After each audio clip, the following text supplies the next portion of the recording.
This season marks year number 3 for Justin Fields, and it is truly a make or break year for the quarterback, especially after all the moves the Bears organization made this offseason. But there's a lot of optimism in the air, especially in the Windy City, that Fields will take a Josh Allen, Jalen Hurts-esque jump in 2023, and so far this summer, Fields has looked improved and on that trajectory. It's been an up and down start of the career for Fields. At times, he's shown flashes of brilliance and why he could be the next electrifying quarterback in the league, while other times he's looked a bit overmatched, throwing consistently from the pocket. The first 2 years of his career, Fields only completed 59.7% of his passes, which is going to have to get better if he's going to blossom this season. I would like to be fair and state that it was pretty apparent the Bears weren't playing to his strengths in his rookie season, and even the beginning of last year. They weren't giving him design runs or a lot of rollouts to let Fields use his legs or his ability to throw on the run, and it stayed that way until they finally unleashed him week 6 on Thursday Night Football against the Washington Commanders. The Bears didn't win this game. They should have if Dante Pettis and Darnell Mooney didn't drop back-to-back touchdowns at the end of the game. But honestly, this was one of the games last year that forced the NFL to begin flexing Thursday Night Football games. But the one thing that was fun to watch was Justin Fields running around like it was backyard football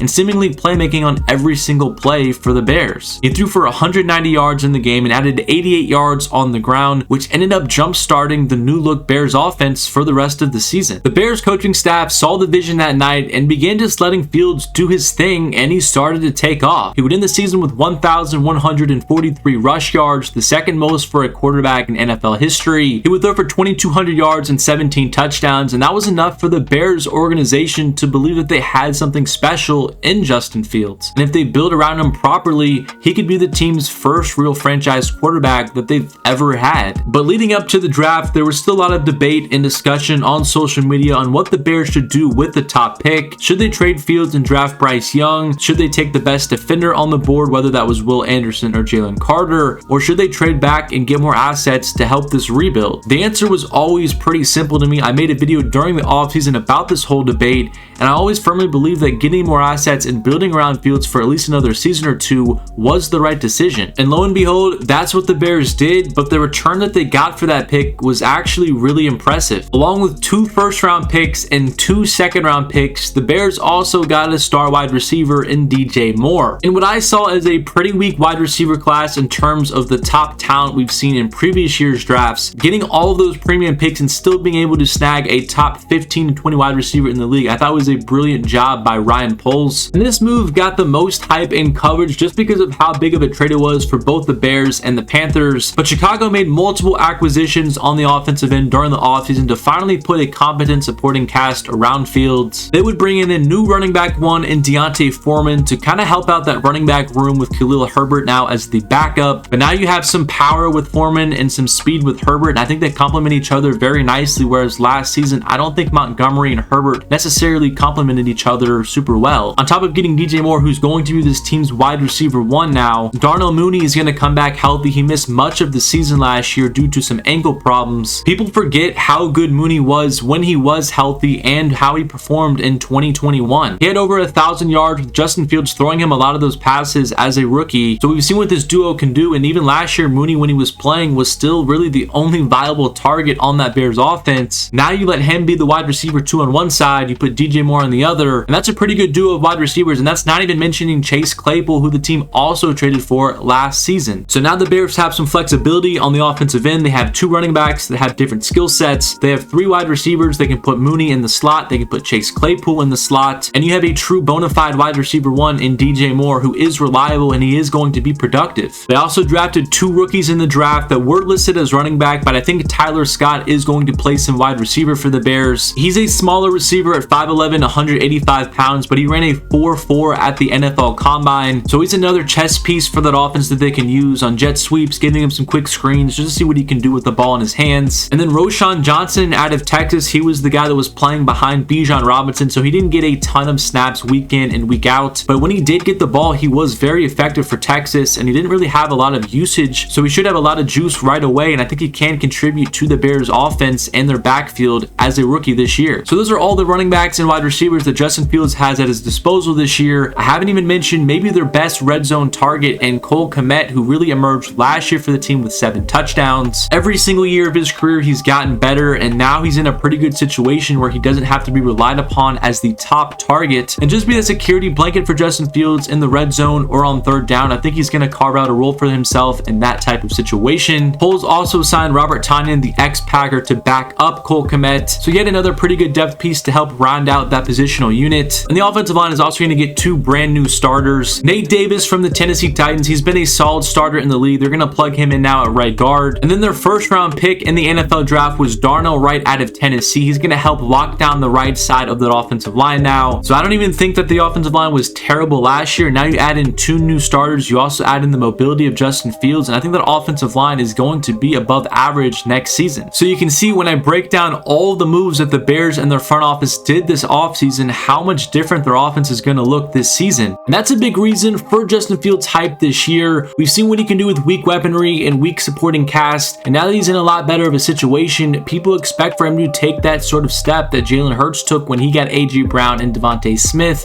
or Josh Allen when he got Stephon Diggs. It's early in the process, but all signs out of Bears minicamp is Fields is taking full advantage of his new supporting cast and looks improved off of last season. I think it's been really beneficial to him that he's running the same offense that he did last year. He has the same play caller in Luke Getsy, who's seen as one of the best up-and-coming offensive coordinators in the league, and it's allowed him to more so focus on just playing football and helping out the young guys learn the system instead of him trying to pick up an entirely new language in just an offseason. There's been multiple clips of him throwing passes to the newly acquired DJ Moore. We saw some more passes to Chase Claypool. The Bears social media team released some 7-on-7, some 11-on-11, also some just warm-up throws. And it's clear to see the chemistry being built, which will be huge for the Bears' success early in the season. And the word I just said, success, is expected from the Bears in 2023. Although they finished with the worst record in the league last year, this isn't seen as a long, drawn-out rebuild where it takes them multiple years to be competitive. Justin Fields isn't a super young quarterback anymore as he enters year number 3. They spent hundreds of millions of dollars worth of contracts this offseason. The time to win is now. And the players realized that. Darnell Mooney was asked about his message he would give to Bears fans, and he said, "Get ready to win. I'm tired of losing. Just get ready to win." And if you look around the NFC North and specifically the NFC, it's wide open. I mentioned this in some of my other videos how weak this conference is, because outside of Philly, Dallas, and San Fran, what other teams are guaranteed to be good playoff teams next year? In the Bears division alone, the Packers only won 8 games last year. Now they lost a Hall of Fame quarterback. Nobody knows how good or bad Jordan Love will be this year, so the Packers are a huge mystery because of that. The Vikings look to be headed for a semi-rebuild. They got rid of Dalvin Cook. There's questions about Kirk Cousins long term, and they still have many holes on their defense, so they're not going to be a super dominant team either next year. And then you have the Lions, who most people are picking to win this division. I like some of their talent on the roster. They seem to be trending up, but one thing I've learned over the years is you can't trust the Detroit Lions, so I'm cautiously optimistic about them heading into the season, but we'll have to see how that all plays out. My point is if Fields takes the step that many are expecting him to in 2023, there's no reason Chicago can't compete for a playoff spot or win their division next season. But let me know what you think about Justin Fields and how many touchdowns you think he's going to be responsible for in 2023, and also if you think he's going to make that year 3 leap that Josh Allen and Jalen Hurts made, or if you think he's just not that guy. Subscribe to the channel if you are new. Drop a like on the video if you did enjoy it. And as always, thank you so much for watching the video, and I'll catch you guys in my next one.